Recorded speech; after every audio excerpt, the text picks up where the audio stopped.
I'm delighted this morning to be with Stuart Mellody from Trigoni. Stuart's been introduced to me by John Corrie, and Stuart's going to be presenting at the upcoming one-day event on Saturday, this coming Saturday, in the Blackfriars area. And Stuart, I'm really delighted to spend some time with you. John has selected a number of people to present on the day, and you're one of them. We're going to go into a number of different questions. So just to give the listeners a flavour of the questions we're going to look at, we're going to look at your journey in property, which is 30 plus years of being an investor, and also about how your life has really changed dramatically in the last 3 years, working with the likes of John, Rob Moore. I'm sure there's one or two other names which I haven't added there as well. Yeah. But those are some of the things which we're going to look at. And this is just literally a short snapshot, 15 minutes. I'd love to spend longer. I would say one of the benefits for the people who can come along on Saturday is that they get to see you in a lot more detail. And it's an incredible company, Trigoni, as well, particularly those who you've attracted to be part of your board. So Stuart, tell the listeners a little bit about your journey in property and what made you get into property rather than any other asset class. Thank you, Brendan. So first thing to say is apologies about the voice not being there, but I'm sure we'll get through it. So thank you for having me. So yeah, with regards to why I chose property, it didn't really work like that. I was 13 and I wanted to work more than go to school, and so from there I went on work on building sites, and that's how it started, because it was a way to get a living, really. And yeah, decided that was it for me, really. I went on to do a carpentry apprenticeship, and then from there I had my own, basically a building company. There was nothing glamorous at all, and then moved on from there, really, and started getting more and more involved in property over the years. And as I was working on them, knew them inside out, and then started to buy them a few years later, as soon as I was in a position to do that. And very early on, bought with partners. So, I didn't know it was particularly JVing or whatever it was at the time. It was just people buying them together. I wasn't that clever or educated to know the right way to do it. We were buying them together, really early. And yeah, that was pretty much the beginning of the journey. And it became largely everything I knew. So, it was in the family as well. So, background of parents were buying property as well, and renovating them and selling them. And that was pretty much how I got into it. That was it, but by default, if you like. Sure. And since then, or in the last few years, you formed Trigoni. Trigoni is a fascinating company. It got my attention straight away because of the people you've attracted onto the board as such. Rohan, being an OBE, so he's one of your key people. I'm sure you got a chartered surveyor as well. But it was fascinating our talk before we did this video, because you said rather than you trying to attract them, maybe you did try to attract them, but they came to see you. And Rohan Courtney, has got an amazing profile. You mentioned his background is fundraising, working with the likes of the Bank of England. I think you said the Bank of Australia as well. So, I have to admit, I'd love to attract people like Rohan to my circles as well. So how have you done that, Stuart? Good question. I need to delve a bit more into it to understand it. I think purely it came from sharing with people around me what I was looking to create and the vision that I had within a company. And it snowballed from there. I'd been a client of David Cosway, who's now a partner. And he worked for a big company of surveyors. And they used to, basically advise us on the way forward on projects when we worked together with a family construction company. So, I was a client of his, and I think through just sharing what the next stages were with regards to where we were taking our vision, basically, of what we wanted to do in property, and got talking with him, and I just, we used to meet on site and have a chat about, what did he do? Because he, 35 years as a consultant and telling people what was the right way to do something. But I found out that he didn't have many properties himself, but he would like to do more. And then so we started exploring that. So I would share with him, the way to do that. And the relationship grew, and he got interested in what we were doing, and that attracted him. And then I guess how that happened is then he would share with people in his circle, excuse me, what we were doing.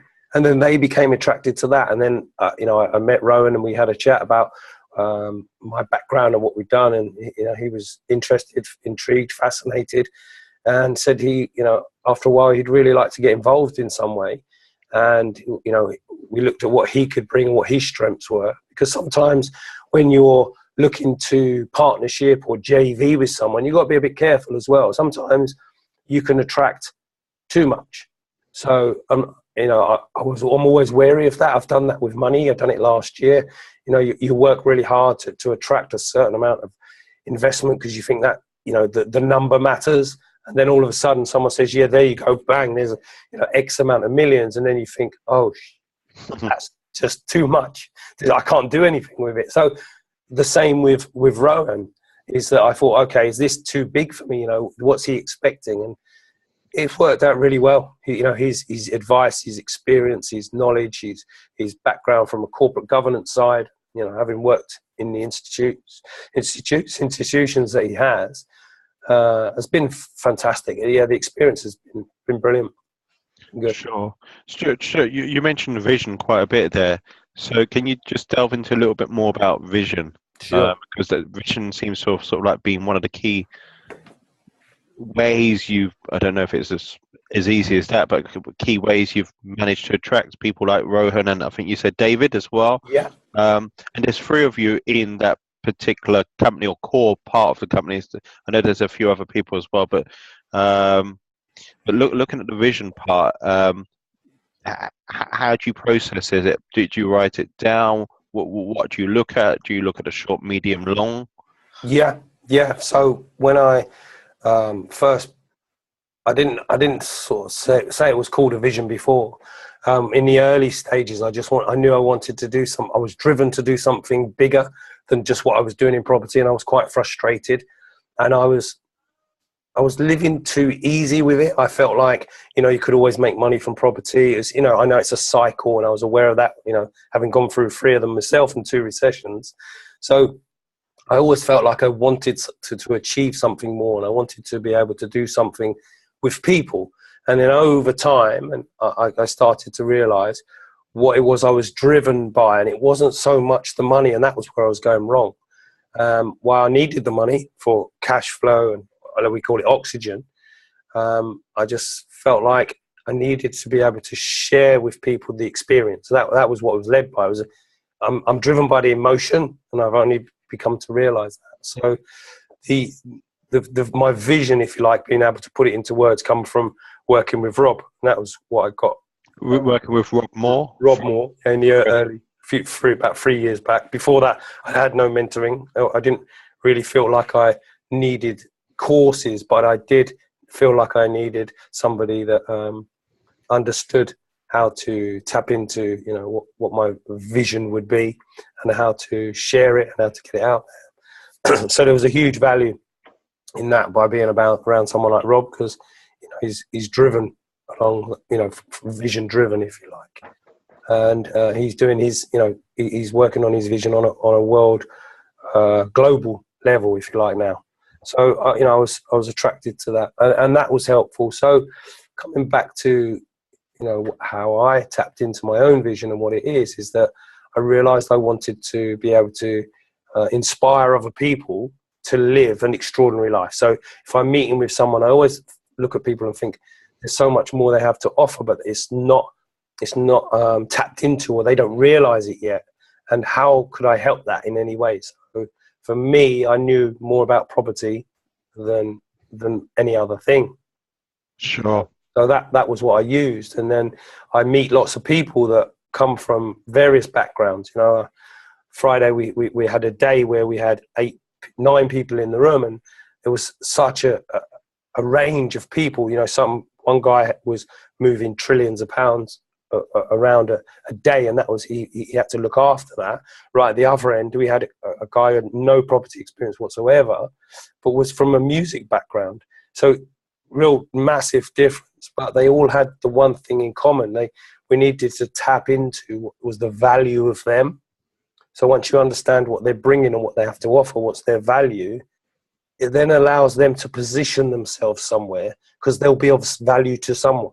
Sure. So if you take, you know, the guy who's moving the money around, he couldn't see where he could come into property without starting from the bottom, learning all the new you know, strategies, etc. And he wasn't really inspired by that.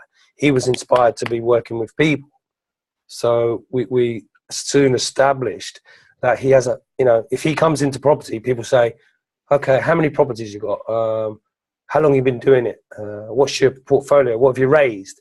And if it's 0, 0, 0, he sort of ignored. And I find that quite a lot. So what I'm working with people at the moment to do is to say, okay, don't start and feel like, you know, you've got nothing. Don't be referenced or judged by how many properties you've got. Let's look at your experience, expertise, standing in your own industry, and leverage that.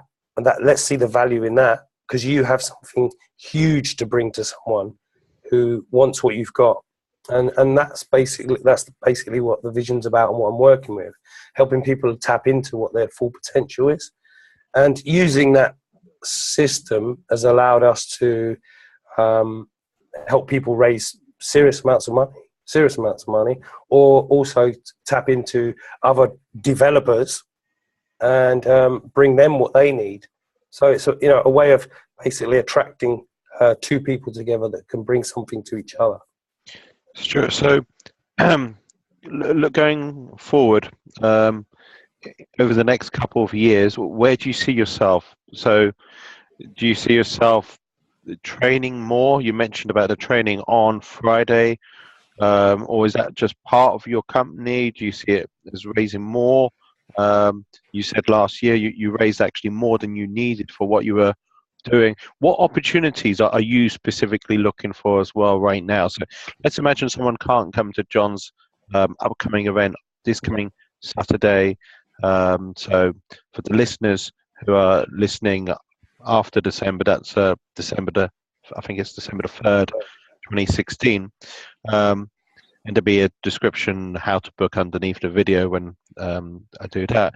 But in terms of goals and so forth, and where you see yourself in the next couple of years, where do you see yourself, Stuart, in terms of the organisation? Yeah, cool. Okay, I'm glad you've restricted it to 2 years, because I've tried with the 5-year one. Yeah, and then they go off in so many different directions. So the basic plans at the minute is that we have a Trigoni group. And what that means is at the core of the group, that's where the main core of people are working. But we're going to have satellite teams. So at the minute, we've started with Trigoni short stay. So short stay, as in, rather than have a serviced accommodation model, because that can come or go in and out of with the economy, if you like, it can change. So we're having a Trigoni short stay, and that will be built with a team of people that are specialist in that area, in that field. So we'll have a part of that, and we'll build a team around that, and then that will effectively work on its own, but we'll be involved.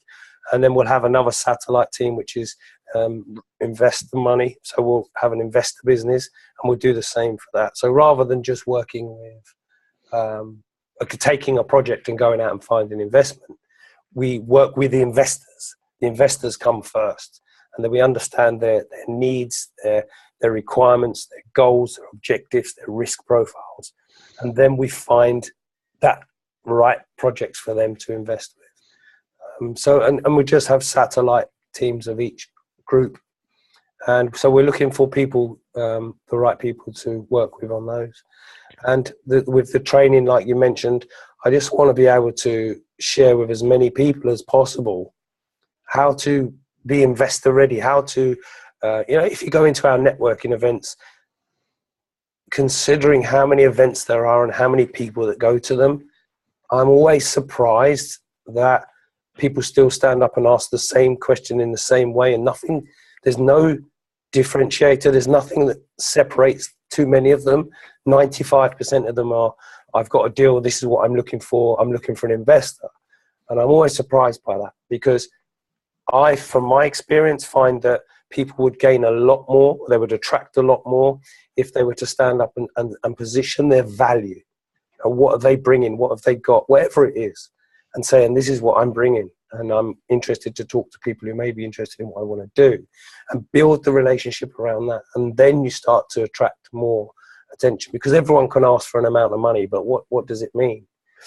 So if I can, for going for 2017, if I can focus on that for that year, and share that with as many people, and then I'm hoping that has a ripple in our networking events, where people stand up, and it will just be more clear, more powerful when someone stands up and expresses what they've got and what they bring, and then it shares, positions them in front of someone what the other person might need. So that's basically it for 2017. That's what I want to achieve. I've got a few development projects lined up as well, and we're looking to. We've got one at the minute which is down in Bournemouth. It's a nice size. I'd like a few more of those. When you say it's a nice size, what are we talking about? Yeah. Okay. So a good point. A nice size for me at the minute, not too big, not too small. I'm talking from a selfish point of view. It's a 5. It's just about 5.2 GDV. It's 30 apartments, depending on what we decide ultimately to do with it. It's a nice, fantastic location. It's got a very small number of investors that work closely with us involved. So it's a nice project all around. It's a good, straightforward unit to work on. And yeah, is that your typical size scale, 30 units, or? That's the first one that we've done together as this team, and so that's worked for us well. We've had interest from other people who said they would like to work with us and they want to do new build, bigger stuff. But I like to just go through the process gradually. Over the years, I started from being a builder, from being an apprentice, just to get, or a labourer or whatever, and then buying my own buy-to-lets, and then from them I rented them out to students. I didn't know it was a HMO. I just rented them out, and then so you go through the levels, and I prefer that. I like that. So I like also now to be able to tap into good teams, but that team takes time to build. That relationship's so important to me, because if I don't know what you want and you don't know what I want, and we just jump in and say, yeah, we want a project that's going to make us £1 million, which is it's a figure that people seem to jump on. There's so much work to be done to get to that, and there's so many things that can go wrong with it. So I don't look at the figure, I look at the relationship. Can we do more? How can we fine tune this? So in Russia, they say the first pancake's not for eating.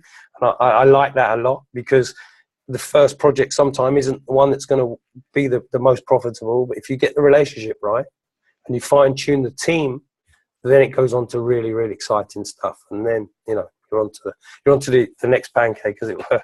Sure. I don't want to delay you, Stuart, but I'm just curious about the question about what product have you used below £100, which has been your best investment?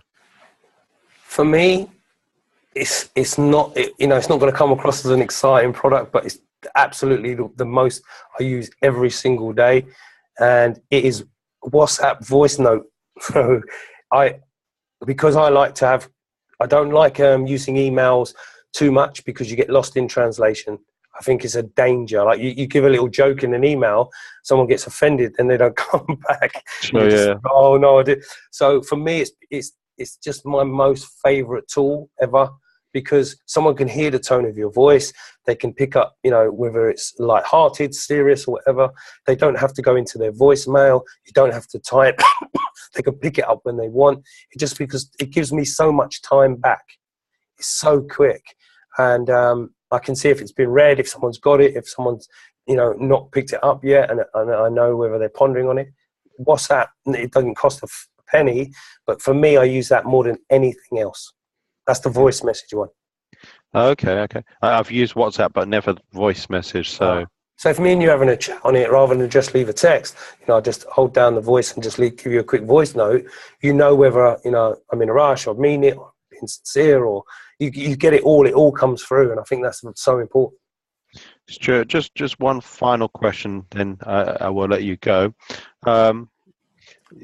I know you mentioned about the example on Friday, but in terms of advice about strategies, particularly if someone's starting today, so that was a useful scenario about Friday. Maybe just expanding on that a little bit more.